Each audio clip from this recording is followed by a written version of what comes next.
Hermanos, paz de Cristo. Dios les bendiga en esta hermosa mañana de domingo. Estamos aquí reunidos nuevamente virtualmente. A los que se han conectado, a los que están por conectarse, permítanme darles la bienvenida de nuevo a nuestra enseñanza dominical. Somos la Iglesia Misión de Sacramento, la Iglesia Apostólica de Fe en Cristo Jesús, Misión Sacramento. Y le hemos puesto a nuestra pequeña congregación virtual por el momento Gracia Soberana, porque así es como el Señor nos ha mostrado su soberanía, su gracia, su misericordia en medio de no solamente este tiempo de pandemia, sino en todo el tiempo que tenemos de conocerle, que ya son varios años, por cierto. Así es que buenos días a todos los que se conectan, a los que están ahí todavía queriéndose levantar y no, pero ya la notificación les llegó. Hermanos, levántense, es día del Señor, es día de alabar a Dios y escuchar su palabra, conocerle a Él más y más a profundidad, buscar su rostro y que nosotros seamos renovados, transformados y fortalecidos, porque es muy necesario en este tiempo de incertidumbre, ¿verdad?, en la cual estamos viviendo todos.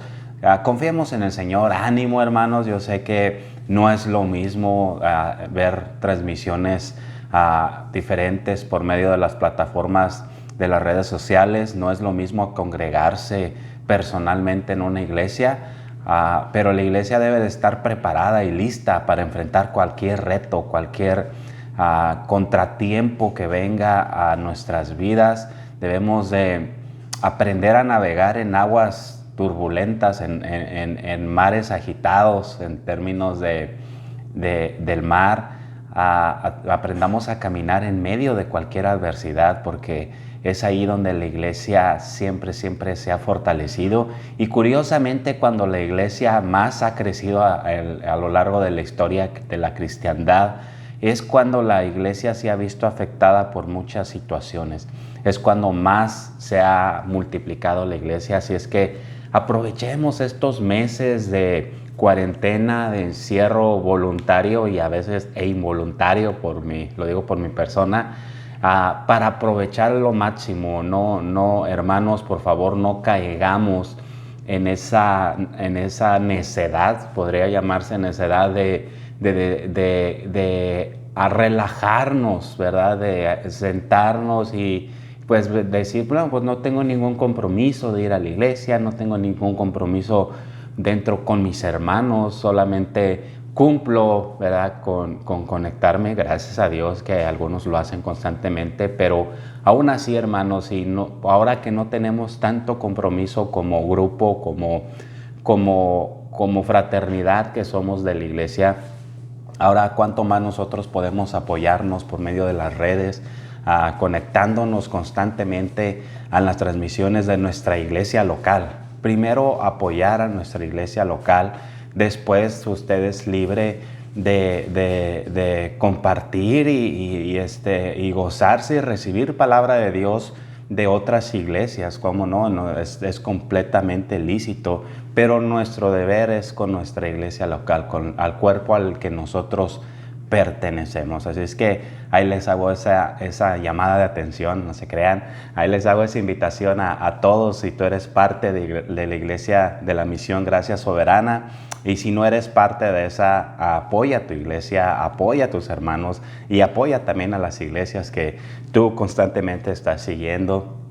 Ora mucho por nosotros y que el Señor sea el que añada a su cuerpo, a su iglesia, a todos aquellos que han de ser salvos. Continuamos con nuestra serie de Nehemías, el remanente, ya se me ha olvidado, el remanente, y le pusimos como subtítulo edificando la ciudad, o mejor dicho, reedificando la ciudad, porque ya había sido edificada, pero los muros fueron destruidos, toda la población, todos los hermanos de Nehemías estaban desprotegidos y a merced de todos los enemigos del Señor. Así es que constantemente, como hemos visto en cada semana, Nehemías ha enfrentado diferentes retos, diferentes problemas, uno tras otro.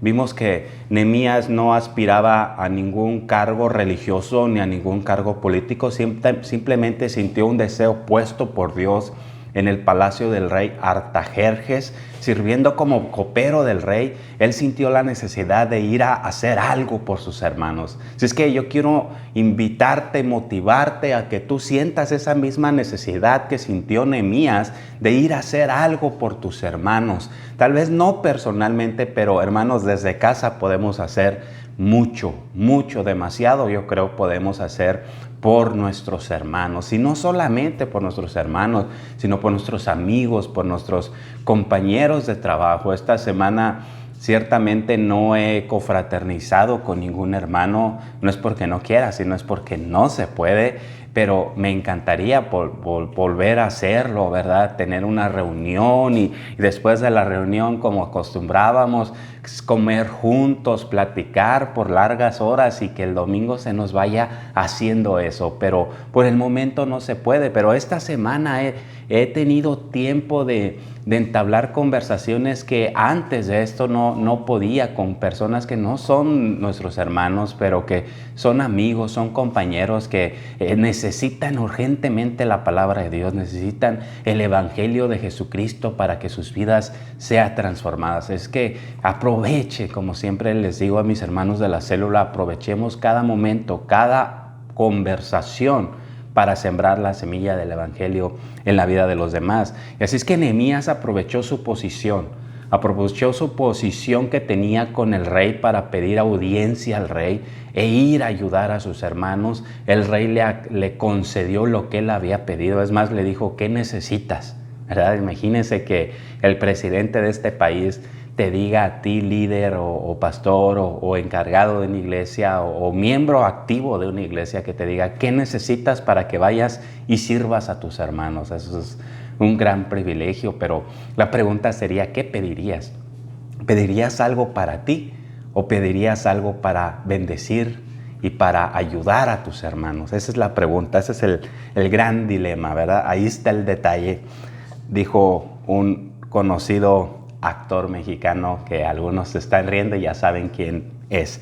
Vamos a comenzar el capítulo 5 ya sin más preámbulo, porque a veces se me da mucho por hablar mucho de la introducción y ya no me queda tiempo para lo demás. Así es que vamos a introducir el capítulo 5.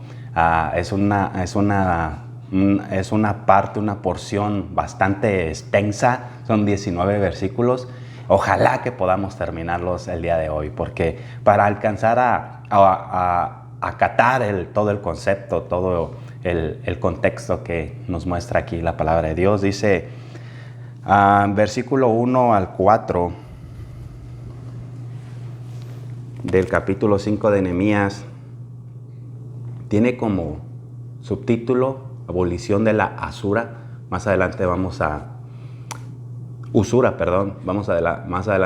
a definir a qué se refería con eso. Dice, entonces hubo gran clamor del pueblo y de sus mujeres contra sus hermanos judíos. Había quien decía, nosotros, nuestros hijos, nuestras hijas, somos muchos. Por tanto hemos prestado grano para comer y vivir. Y había quienes decían, hemos empeñado nuestras tierras, nuestras viñas, nuestras casas, para comprar grano a causa del hambre. Y había quienes decían, hemos tomado prestado dinero para el tributo del rey sobre nuestras tierras y viñas. Hoy comenzamos este capítulo, como les decía, cuyo tema es la respuesta de Nehemías a la oposición que entró después de que él decidió reedificar los muros de Jerusalén. Y le hemos puesto a esta predicación como tema, como título, un título que creo que siempre llama nuestra atención y debería de llamar nuestra atención, ¿verdad? Cómo enfrentamos diferente oposición, cómo cuando tú estás enfocado y no logran desenfocarte, el enemigo siempre te va a atacar de alguna u otra manera. Son conflictos que a lo largo del tiempo vamos a ir experimentando. Más adelante te doy el nombre del título para que permanezcas conectado y escuchando. Ya hemos visto antes que él había encontrado oposición y había tomado diferentes formas, ya que el diablo es alguien muy sutil en una manera de actuar. Primero, el enemigo se rió de él, ¿te acuerdas? Se rió de él, de los judíos que trabajaban.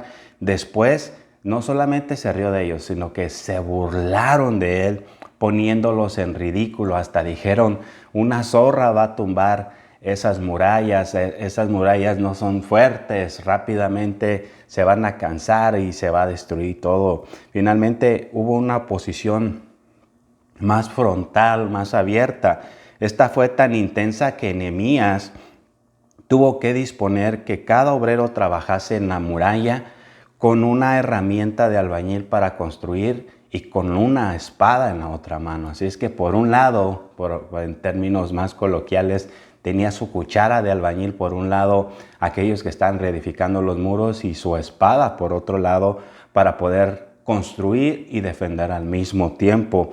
Y ellos no descansaban. Leíamos que dormían con sus ropas puestas. Era un trabajo de casi día y noche, solamente unas pocas horas descansaban.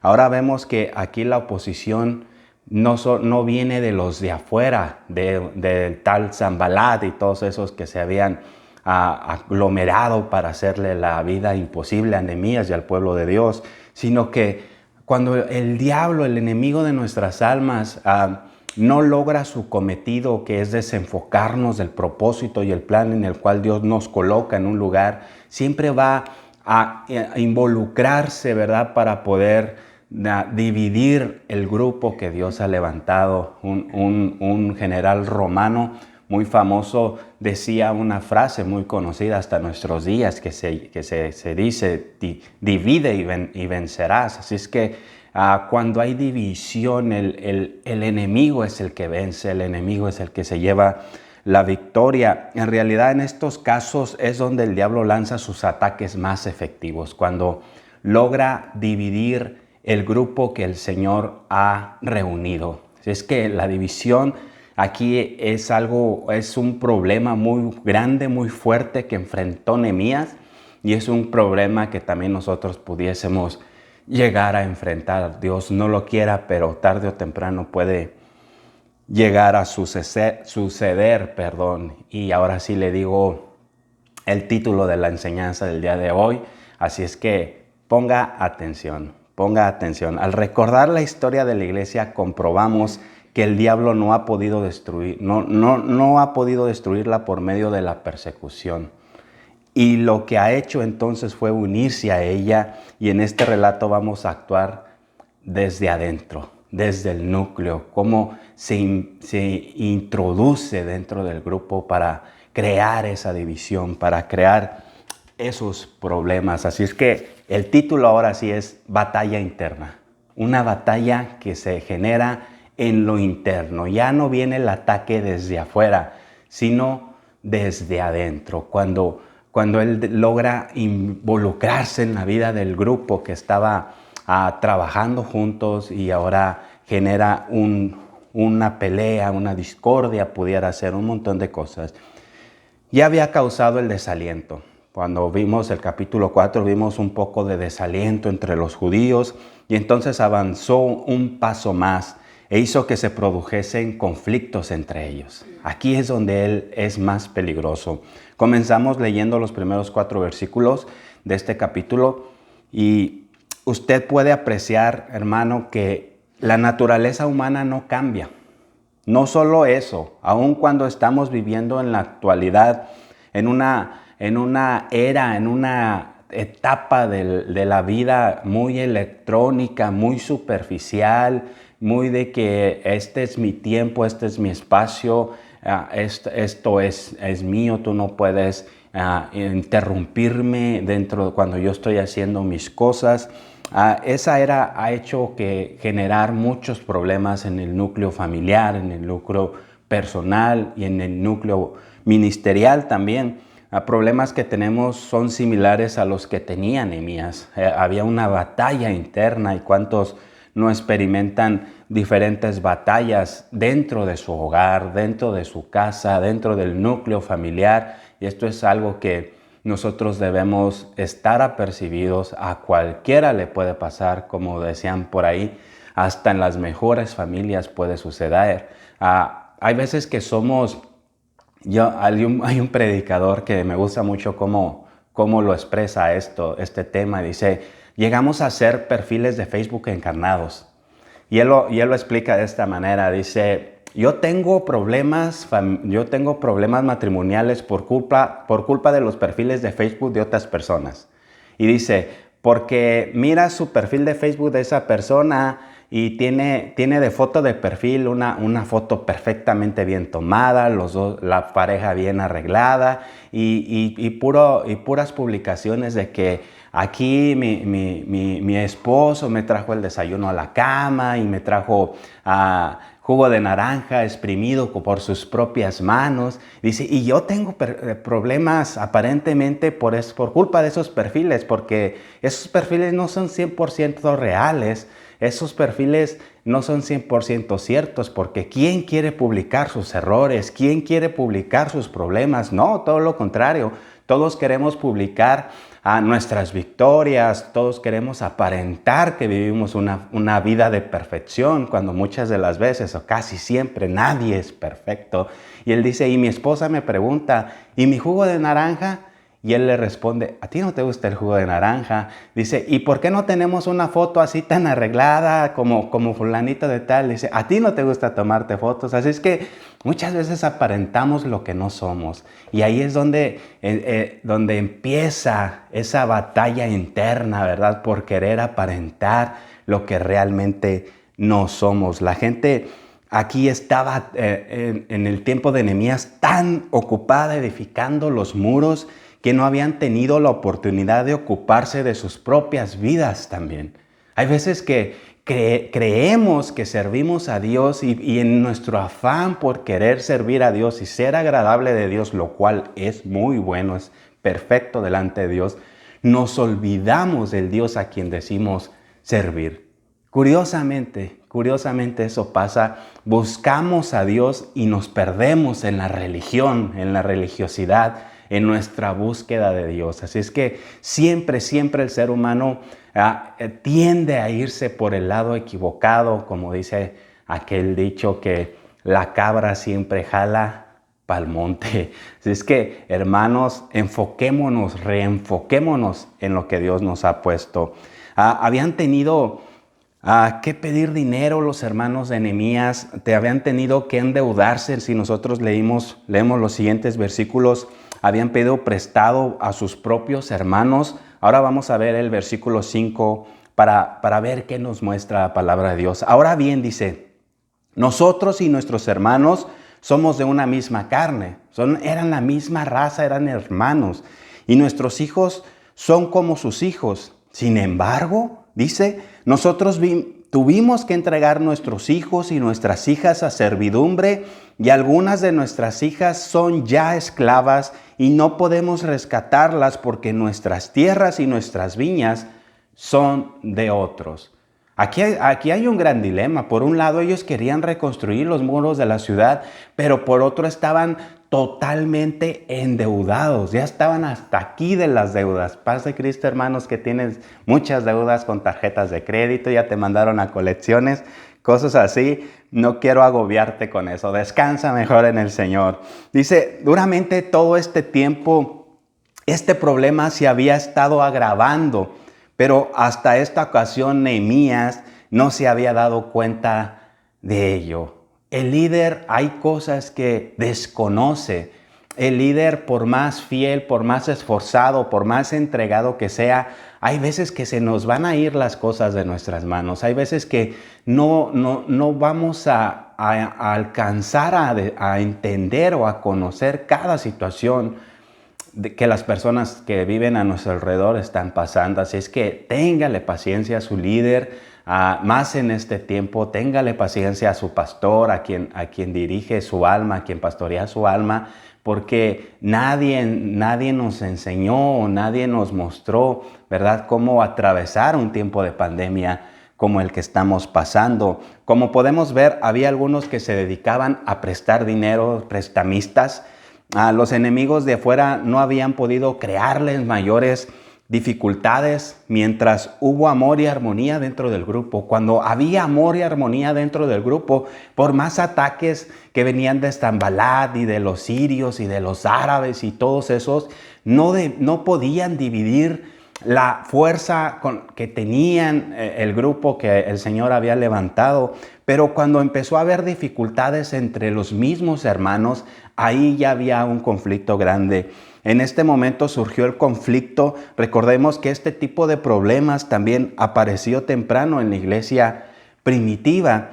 Ananías y Zafira habían tramado engañar a sus hermanos y fueron castigados por Dios con una muerte repentina. Aquella conspiración tuvo que ver con el dinero. Ellos decían haber vendido una heredad y le habían dicho a los apóstoles que la habían vendido por un tanto, pero no era cierto, y ellos se quedaron con algo y perecieron rápidamente. Pero ahí no es tanto de que no dieron todo a la obra del Señor, sino que ellos mintieron a los hombres, y mejor dicho, mintieron a Dios, queriendo engañar a los hombres, y eso Dios no lo tomó para nada bien, y ellos perecieron en el tiempo de la iglesia primitiva. Así es que es algo muy serio. Podemos ver que el dinero ha sido siempre una gran tentación para todos, incluso en algunos círculos cristianos. Tristemente, en algunos círculos cristianos el dinero ha sido una gran tentación. Y esto es un tema que a casi nadie nos gusta hablar, pero la palabra de Dios nos lleva a eso. La Biblia nos da algunos consejos al respecto. Por ejemplo, en Filipenses capítulo 1, versículo 27 y 28 dice: solamente comportaos de una manera digna del evangelio de Cristo, de modo que ya sea que vaya a veros o que permanezca ausente, pueda oír que vosotros estáis firmes en un mismo espíritu, luchando unánimes por la fe del evangelio, de ninguna manera intimidados pues por vuestros adversarios, lo cual es señal de perdición para ellos, pero de salvación para vosotros. Y esto, dice la palabra de Dios, es de Dios. Pablo estaba diciendo que tiene que haber armonía dentro de la iglesia. No es algo de que, no, pues como que cuando nos falta un instrumento, pues se puede hacer alabanza con no teniendo algún instrumento. No, esto es un ingrediente, es una herramienta necesaria dentro de toda iglesia. Armonía, que uno tiene que buscar esa armonía entre nosotros, entre los hermanos. No debía haber falsos informes ni menospreciar al hermano, y a decir verdad, eso no produce armonía. El apóstol Santiago, que era muy práctico, a Santiago iba directamente al asunto, al meollo del asunto, también tuvo que decir algo al respecto. En el capítulo 3, versículo 16 de su carta, dijo: porque donde hay celos y ambición personal, allí hay confusión y toda cosa mala. Esto, como vemos, es lo que le sucedió a Ananías y a Zafira también. Celos y ambición personal, porque ellos sabían que sus hermanos vendían todo lo que tenían y lo traían a los pies de los apóstoles. Ellos no se quisieron quedar atrás. Siempre hay veces que vamos a querer hacer bien, pero la motivación de nuestros corazones no es la correcta, y es lo que no le agrada a Dios. Ellos mintieron en sus tratos con la iglesia y trajeron esa confusión. Si es que vamos leyendo, hasta el momento Nehemías había mantenido la calma. Él había podido mantener una buena relación con su pueblo y había sido paciente con ellos. Podemos ver cómo ataques tras ataque, Nehemías se había mantenido paciente con los israelitas, pero en esta ocasión él se enojó. Así como tú, hay veces que por más buena gente que seas, va a llegar el momento en que te vas a enojar. Paz de Cristo. Bueno, vamos a leer el versículo 8. Dice: cuando oí su clamor y estas palabras, me enojé mucho. Él no era como esos perfiles de Facebook falsos que a veces presentamos. Él dice: sí me enojé. La verdad, sí me enojé mucho después de meditarlo bien. Aquí hay algo muy importante a tratar. No solamente se enojó, porque hay veces que nosotros siempre creamos una reacción al enojo. Nos enojamos, no pensamos, hacemos lo que queremos hacer, desquitamos nuestro enojo y ¿qué pasa después?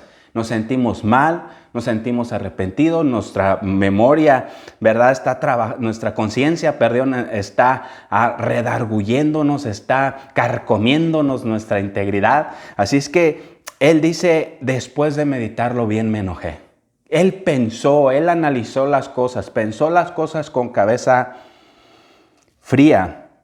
Dice, reprendí a los nobles y a los oficiales, aquellos que estaban cobrando esa usura. Y les dije, exigís interés, eso es la usura, exigir un interés, no un interés normal, sino un interés que es hasta cierto punto ridículo, un interés que es muy elevado. Dice, exigís interés a vuestros hermanos. Además, convoqué contra ellos una gran asamblea y les dije, nosotros, según nuestras posibilidades, rescatamos a algunos hermanos judíos que habían sido vendidos a las naciones y ahora sois vosotros los que vendéis a vuestros propios hermanos.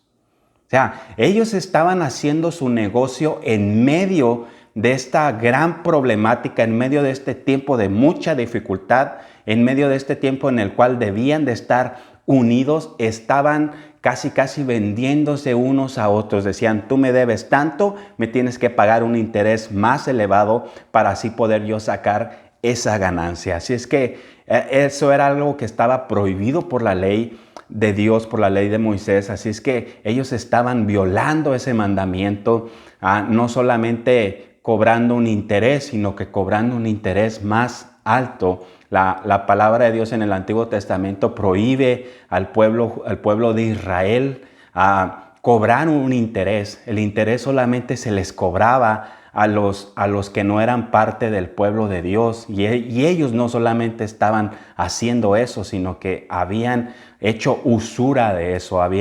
Estaban lucrando, ¿verdad?, con la necesidad del pueblo de Dios, tanto que tenían que dar a sus hijos en esclavitud, a sus propios hermanos, porque era mucho los que les debían.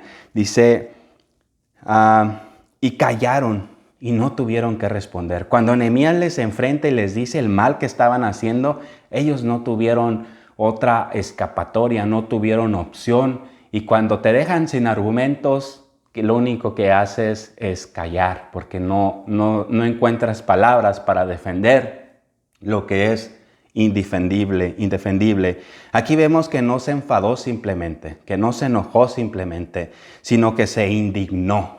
Sintió una profunda indignación, pero no lo hizo así a lo loco, ¿verdad? Sino que tomó su tiempo, pensó bien las cosas, lo cual es una buena lección que nosotros podemos imitar. Nunca conviene hablar en público bajo los efectos de la indignación. Si tú estás bien enojado y bien indignado, es mejor que esperes un momento para hablar. Es mejor que dejes que el Señor apacigüe tus ánimos y entonces sí puedes decir algo al respecto.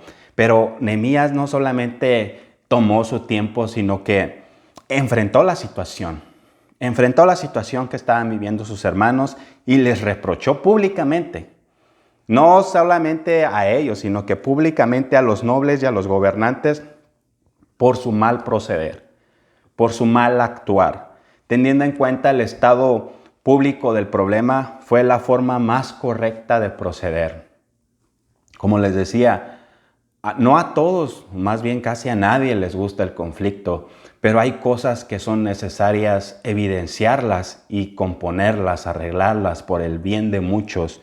Creemos que en la iglesia, ante situaciones parecidas o similares en las que se dude de la honestidad de alguien, se cuestione la transparencia de otro también, debe exponerse abiertamente el problema con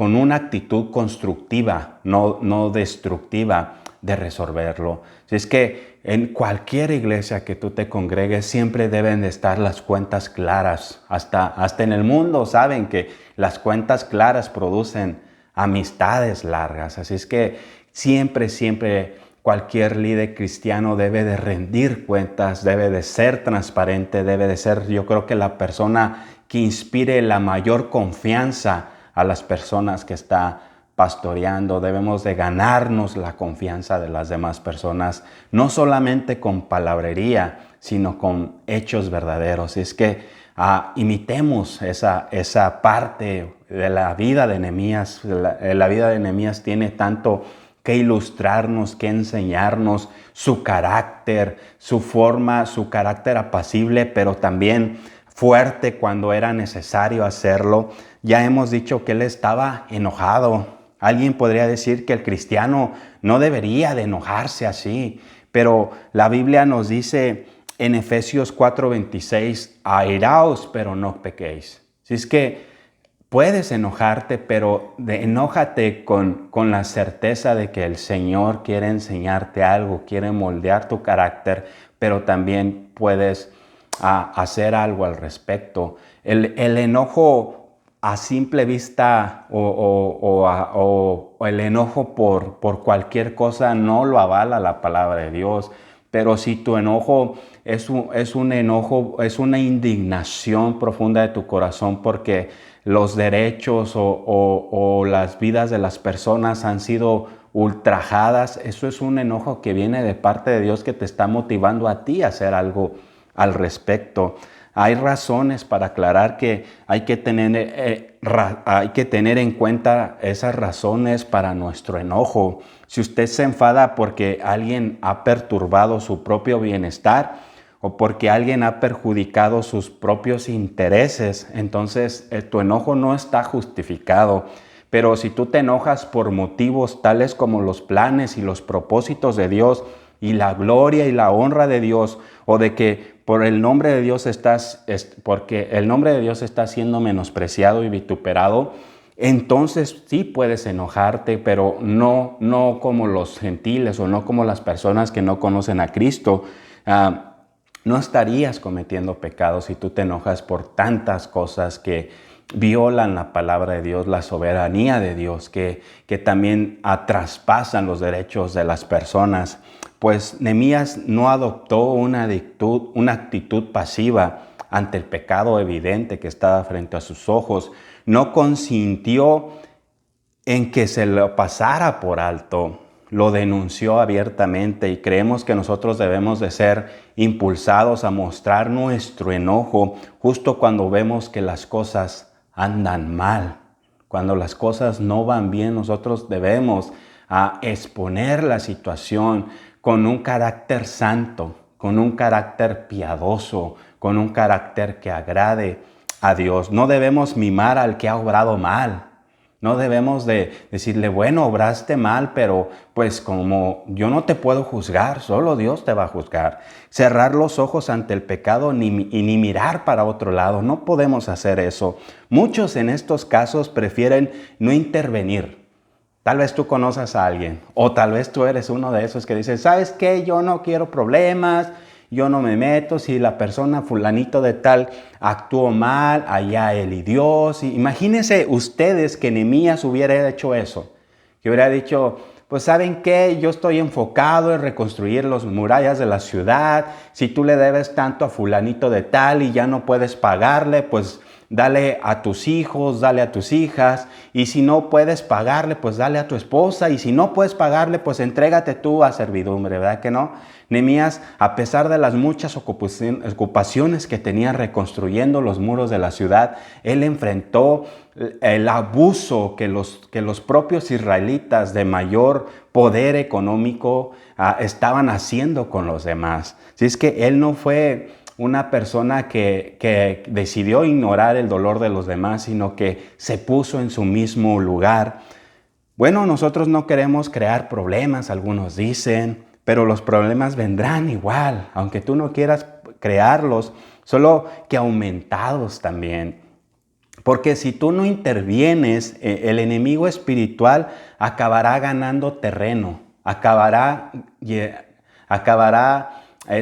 llevándose lo que él quiere, causará divisiones y el daño será aún mayor. Por ello, ante situaciones de esta naturaleza necesitamos personas con valor, como dice el canto, hombres de valor necesita Dios y con convicciones firmes con convicciones firmes. Alguien dijo que es mejor agradar a Dios que agradar a los hombres.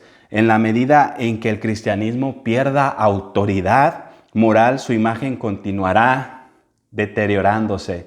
¿Cuánto se ha deteriorado hasta hoy día el cristianismo actual? Porque nosotros como hombres de Dios no hemos tomado nuestra responsabilidad y no nos hemos parado ante esas agencias públicas que trastornan la mente de las personas